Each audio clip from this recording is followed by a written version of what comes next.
There is an emergency on planet Earth.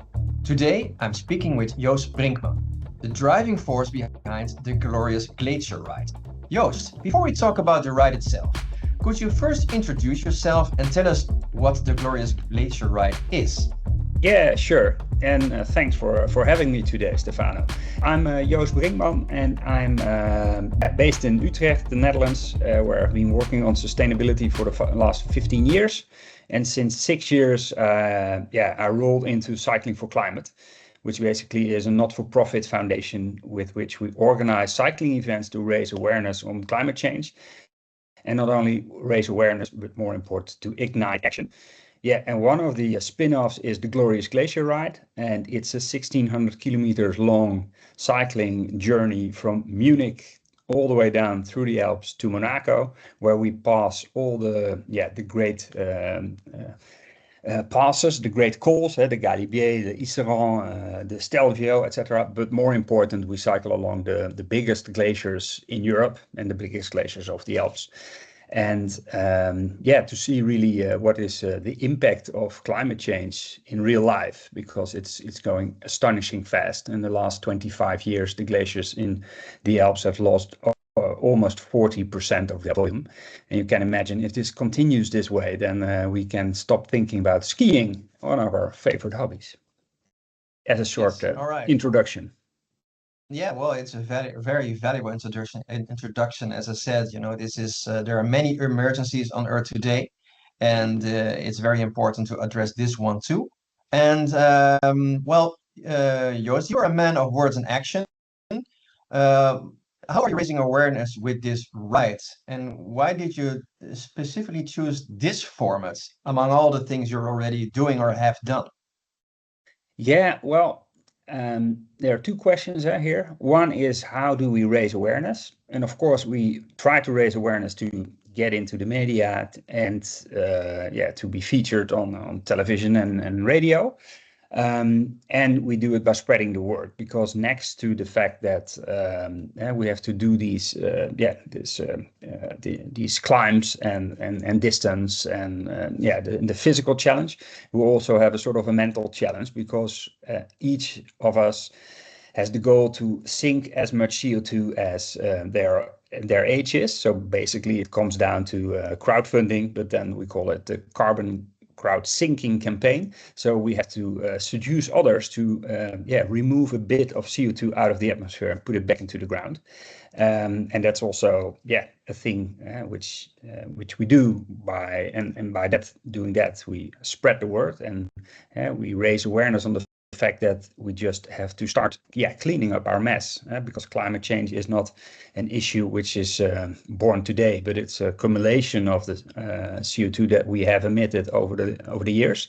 And just as with plastics, we don't like to see plastic in nature, and we clean that up. And the same is here, but the issue is CO2 is not visible, not smellable. You don't see it. So, but it is there, and we use our atmosphere as a sewer, and we have to start, basically cleaning up our waste. And this is a first step to do that. Yeah, totally understand. And action is now, because at this moment, we're watching this video, there is a very extensive heat wave in the southern part of Europe. I think it's almost reaching the northern of Europe. So this is also affecting the glaciers. And we can't ignore the fact that the climate change is happening. Sometimes it's being ignored. There are other challenges we have to face, but I think you doing this right now with these extreme temperatures, record-breaking temperatures, which are also affecting glaciers, of course, is a clear example that there is a need for change. Talking about change, Joost, what do you hope this ride will change for the people you reach, for policy, or for, in general, the planet? What's the small step you hope that comes out of your action? Well, there are sort of two things that we focus on, or three. The first one is to do it and to actually finish all safe, no injuries in Monaco, but that's a side thing. No, there are two elements. One is putting carbon removal, and the fact that we need to start cleaning up our historic emissions and our emissions today. We have to start that, next to the fact that we have to aggressively reduce our emissions. So fly less, take more the bike, switch to a planetary, a healthy diet, so eating plant-based instead of animal-based. And so by nudging our supporters in taking the lead there, that's one step. And a second step, what we want to achieve is we visit a lot of mayors along the way. So in München, but also in Zermatt and in Chamonix and at the end in Monaco. And we want to help them or convince them that we have to stop advertising on fossil fuels. So we want to seduce them a little bit, just like the city of Utrecht, where I'm departing from, to stop advertisements which are fossil fuel related. Yeah, that's very clear. And I can imagine in what you do, there's a lot of repetition in your message because it's sometimes people hear it but don't really understand it. Or so I'm gonna ask you again about the Glorious Glacier Ride. Just for people watching now, is so during your trip from Germany to France, as I understand.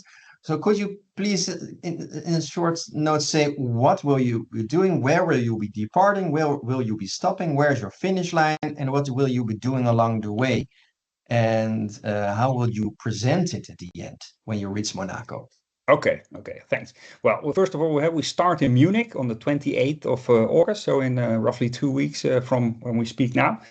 And there we have someone of the city council who is shooting us off, giving the starting ceremony. And we hope there that we have sort of 50 or 60 people who are joining the first part of the ride.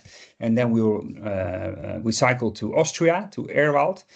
From there, we have the mayor of Erwald welcoming us that first day. And then the second day, we cycle through St. Valentin auf der Heide in Italy, that is, although it's German speaking. And then on the third day, we cross the Stelvio, which is, one of the iconic passes, of course. But at that day, it's a Stelvio bike day. So there will be 15,000 people cycling the Stelvio. So we hope to get a lot of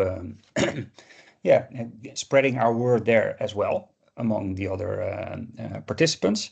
Then during the weekend we cycle to Switzerland, where we have meetings with also several mayors, and at each finish line, of course, we will have a sort of a ceremony, finish ceremony. And then after a week, one of the things we're going to do in Zermatt, because Zermatt is a really iconic place, but it's also heavily affected by climate change. Just on the other side of the valley of Zermatt, there's Blatten, or there was Blatten, the city which was of the village which was destroyed in May by the collapse of one of the glaciers there. In Zermatt, we're going to play Climate Fresk. And Climate Fresk is sort of a climate workshop where together with others, you start to see the origin and the consequences and how it all relates together of climate change. And we hope to involve their citizens and tourists, which are in the city, just to ask them to lay this climate puzzle, as I can call it. And then after the weekend, we move to France. So we visit several glaciers, also in the Swiss side, but also on the French side. There in Chamonix will be, and then there are 5 stages in France, which actually are, from a cycling perspective, the most challenging ones. They're roughly 120 kilometers, but all have 3,000 meters of elevation every day. And the last day we finish in Monaco, and the last day is pretty harsh as well, except for the last 60 kilometers, because then we really roll down from the Alps into the city. And there, we are welcomed by someone of the city, and we take one last lap on the Formula One circuit, because Monaco, of course, is known for Formula One racing and the big yacht show, which is the week after. So it's in slight contrast with what we're fighting for. Okay, wow, sounds quite physically also quite a challenge to do so. And you told me also there will be like a documentary made. So once you reach Monaco, once you have finished this ride, and there's still action to be taken. So what comes next? What follows after this? Yeah, what follows next? Well, first of all, I have a friend who's living in Toulouse for almost 25 years. And 3 years ago, I went there for his birthday to cycle with him up to the Tourmalet.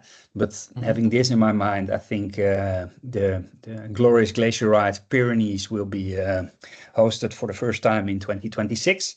And indeed, the documentary is coming out.